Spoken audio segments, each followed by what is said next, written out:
Shalom guys, bagaimana kabarnya saat ini? Kami percaya semuanya disertai diberkati Tuhan. Mari kita siapkan hati kita untuk memuji, menyembah nama Tuhan.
Dia ampun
sesuatu terjadi, sesuatu terjadi, sesuatu terjadi saat datang di adanya.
Dimuliakan, ditinggikan,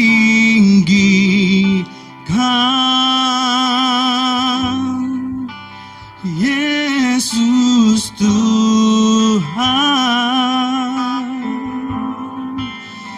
Kau Rajaku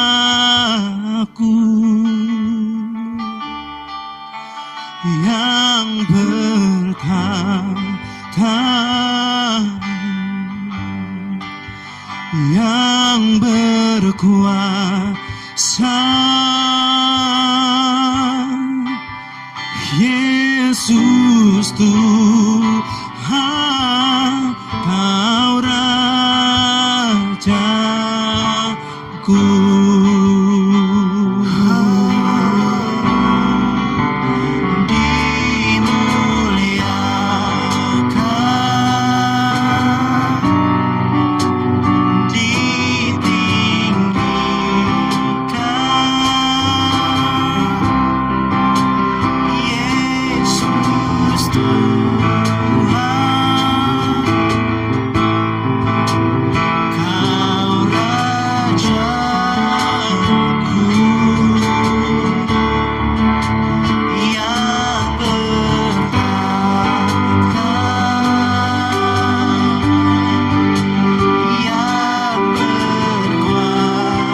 kami yang percaya kepadamu sebab Engkaulah Raja kami.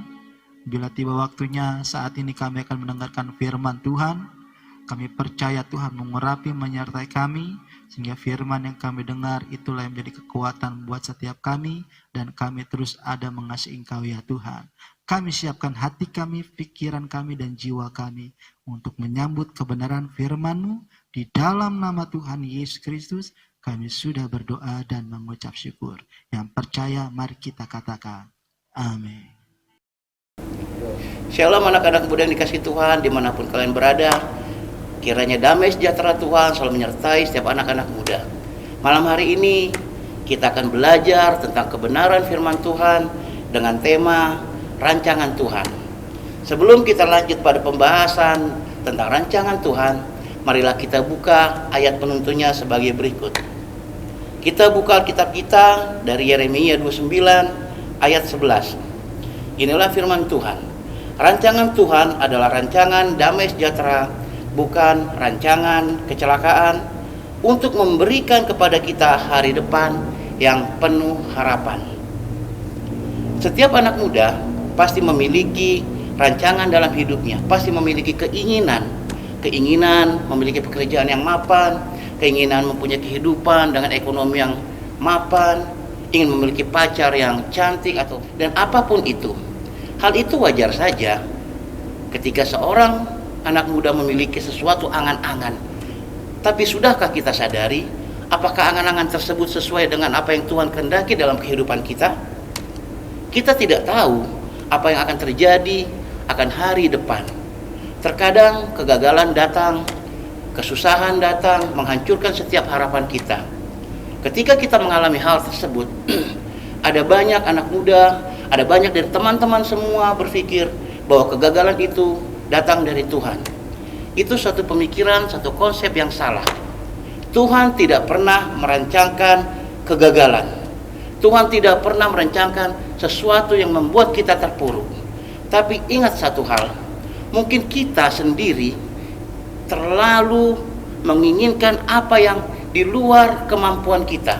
Karena Tuhan tahu kapasitas kita, karena Tuhan tahu apa yang kita bisa perbuat. Tuhan tidak ingin kita jatuh, kita gagal dengan apa yang sudah kita peroleh. Karena itu kita harus sadari bahwa satu hal yang kita ingat, bahwa kita harus tenang dalam menghadapi setiap masalah. Ketika masalah itu datang, sebaiknya kita jangan terlalu berpikir untuk stres. Jangan anggap masalah itu suatu hal yang akan menghambat kehidupan kita. Seperti anak-anak muda di luar sana, ketika mereka menghadapi setiap permasalahan, mereka selalu membuat suatu pelarian yang di luar Tuhan kehendaki.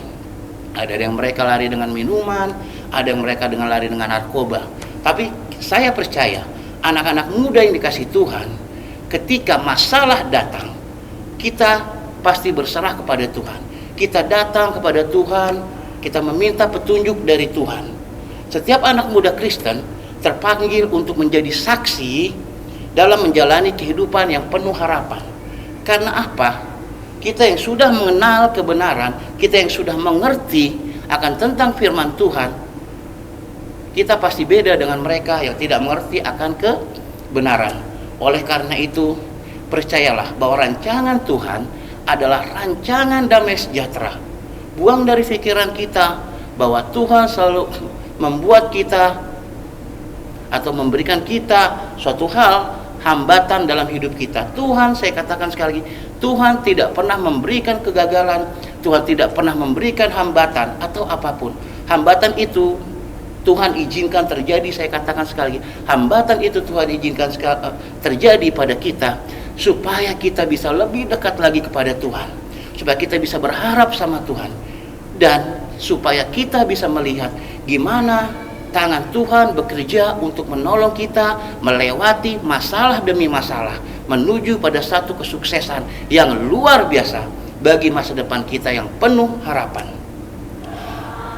Ada 3 hal untuk kita dapat menjalani kehidupan yang penuh harapan sesuai dengan apa yang Tuhan inginkan.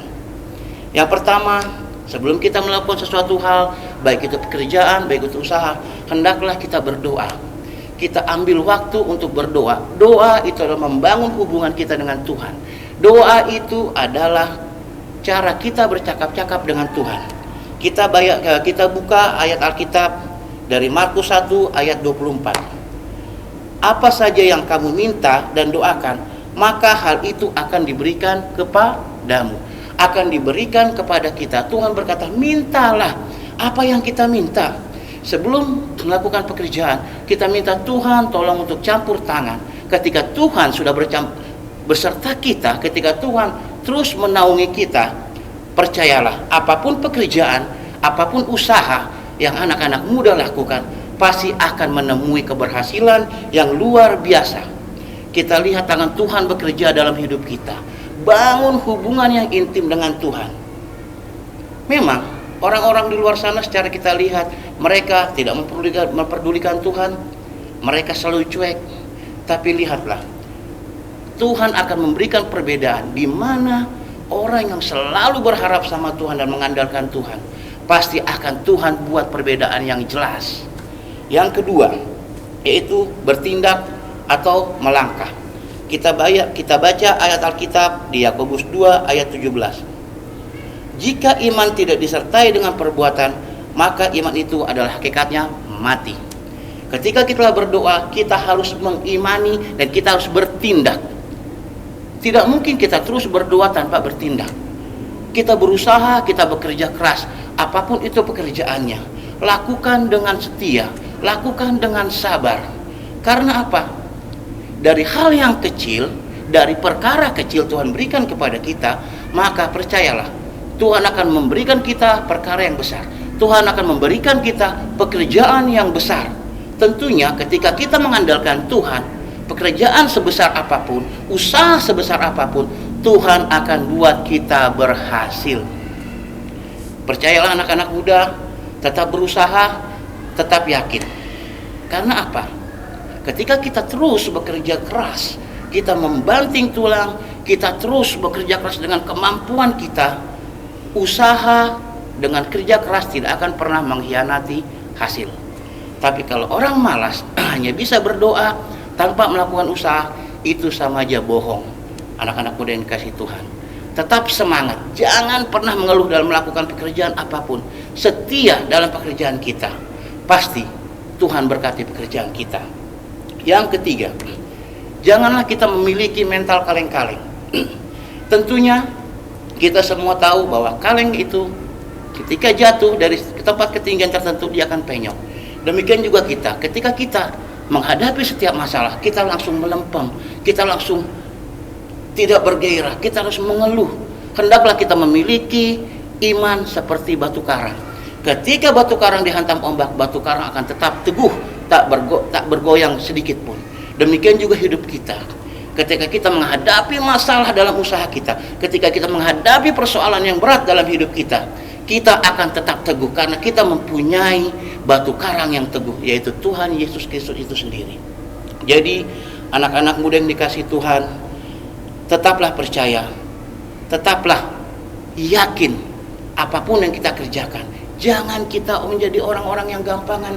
Jangan kita menjadikan, ya sudahlah Tuhan, aku udah seperti ini. Tidak. Kalau kita bekerja keras, kalau kita mengandalkan Tuhan, kita mempunyai mental yang kuat, percayalah, Tuhan akan menjadikan kita menjadi kepala, bukan menjadi ekor.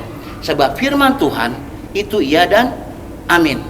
Karena itu anak-anak muda, apapun masalahmu, apapun pekerjaanmu, bila saat ini engkau menghadapi PHK di tengah-tengah krisis pandemi COVID-19, jangan pernah putus asa. Tetap berdoa, miliki mental yang kuat, dan percayalah dengan iman, Tuhan akan memberikan kepadamu pekerjaan yang lebih baik lagi. Mungkin bila ada anak-anak muda yang saat ini sedang diputus pacar atau putus cinta, jangan pernah mengeluh, jangan pernah menyerah anak-anak muda.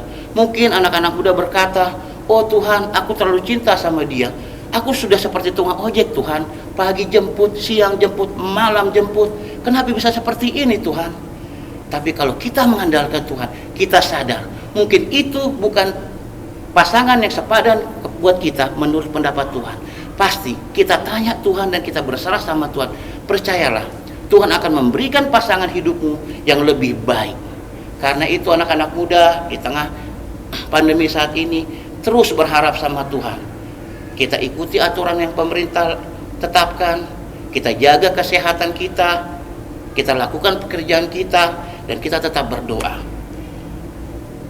Sebelum saya mengakhiri seri firman Tuhan malam ini, saya akan membagikan sebuah quote yang mengatakan bahwa ketika hidup kita mengandalkan Tuhan serta sesuai dengan firman Tuhan, maka Tuhan akan memberkati usaha, bisnis, dan apapun yang kita rancangkan, apapun yang kita kerjakan, akan Tuhan Yesus buat berhasil.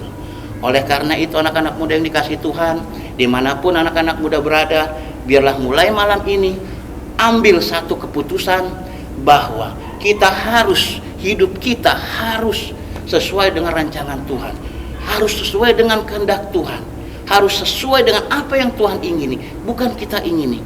Kalau kita berjalan dalam rencana Tuhan, kalau kita ikuti rencana Tuhan, percayalah, Tuhan akan menjadikan kita kepala, bukan menjadi ekor. Jangan pernah ragu, jangan pernah ragukan. Sekali lagi saya katakan, jangan pernah ada di dalam diri kita keraguan akan kebenaran firman Tuhan. Karena itu anak muda, mulailah saat ini bertindak, melangkah dengan iman, dan terus berharap kepada Tuhan. Keberhasilan akan datang kepada anak-anak muda yang selalu mengandalkan Tuhan. Amin. Tuhan Yesus, terima kasih. Kami mengucap syukur pada malam hari ini hamba-Mu telah selesai memberitakan tentang firman kebenaran-Mu ya Bapa. Kiranya Tuhan, apapun yang telah sampaikan tentang firman-Mu Tuhan akan menjadi rema dan berkat bagi setiap anak-anak muda yang menyaksikan acara pada malam hari ini. Berkati setiap anak-anak muda Tuhan, pulihkan kehidupan mereka. Biar kiranya kasih karunia Tuhan selalu menyertai anak-anak muda dimanapun saat ini berada. Di dalam nama Tuhan Yesus kami mengucap syukur. Haleluya. Amin.